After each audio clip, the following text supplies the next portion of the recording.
Alright guys, so Call of Duty World War II is only a few days away from launch. And with that being said, I am extremely excited to see what this game has in store for us as a community, for me as a player, and us as a channel. Now, as you guys can see in the background of today's video, there is going to be some grease gun gameplay, which is actually recycled gameplay of a video that I uploaded previously. I saw a lot of other YouTubers reusing gameplay that they just re-commentate, so I'm going to be trying to do that to the best of my abilities today.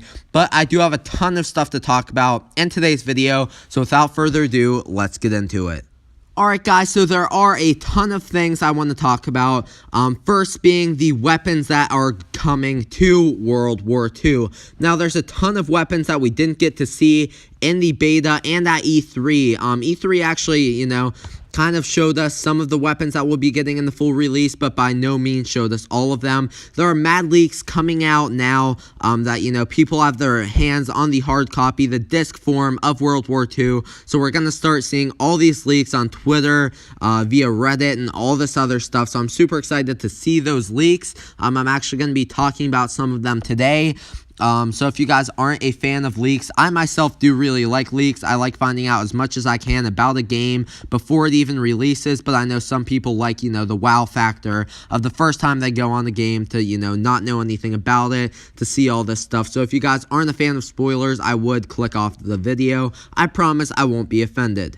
Alright guys, so I do want to talk about the maps on World War II, because Michael Condrey, along with the creators of World War II, have been getting a fair amount of hate for this because they're only releasing, get this, 9 maps at launch. 10 maps if you have a season pass, but there will be 3 additional maps for the war game mode specifically, but you won't be able to you won't be able to play those maps in game modes such as TDM, Hardpoint, Domination, and everything like that, but they will be for war mode specifically. And I am looking forward to the maps. A lot of other games, every COD has an average of 13 maps released at launch, and then they have all the DLC maps, which DLC 1 for World War II will actually be coming out on January 30th, which is very odd that us as the public already know this about the game, considering we don't even have our hands on World War II yet.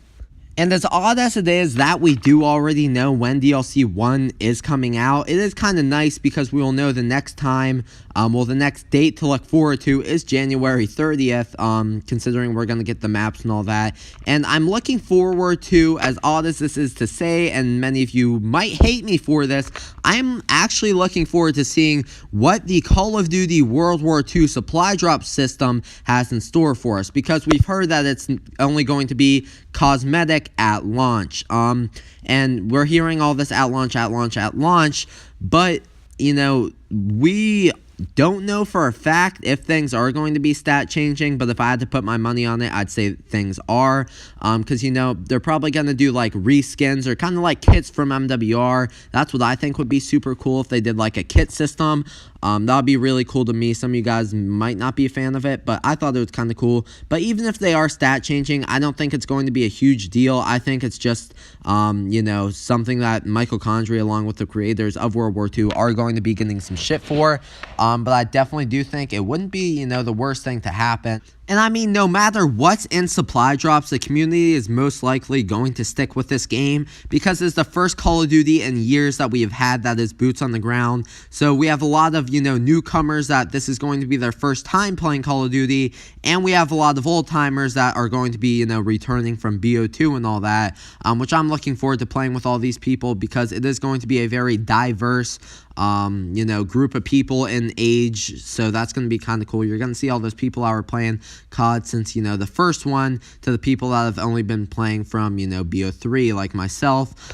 So this game does look like a ton of fun, and I am really looking forward to it. And that is all I have to talk about for the commentary section of today's video. I will definitely try and, leave some gameplay after this recording is over, because I don't want to just ramble on for the next couple minutes, because this is all I had to talk about for today's video. I hope you guys did enjoy the World War II beta, having, that refreshing sight of seeing the beta once more, getting away from IWMBO3. So leave a like if you guys did enjoy, subscribe if you guys are new, and it's been your boy Jaden, or JJ, and I'm out. Later. Oh guys, side note, if you guys do hop over to Twitter and go to the search bar and search early Call of Duty World War II, you can find gameplay of people using weapons we haven't really seen, and local play, or whatever you want to call it. You guys can just see early gameplay if you guys do want to check that out.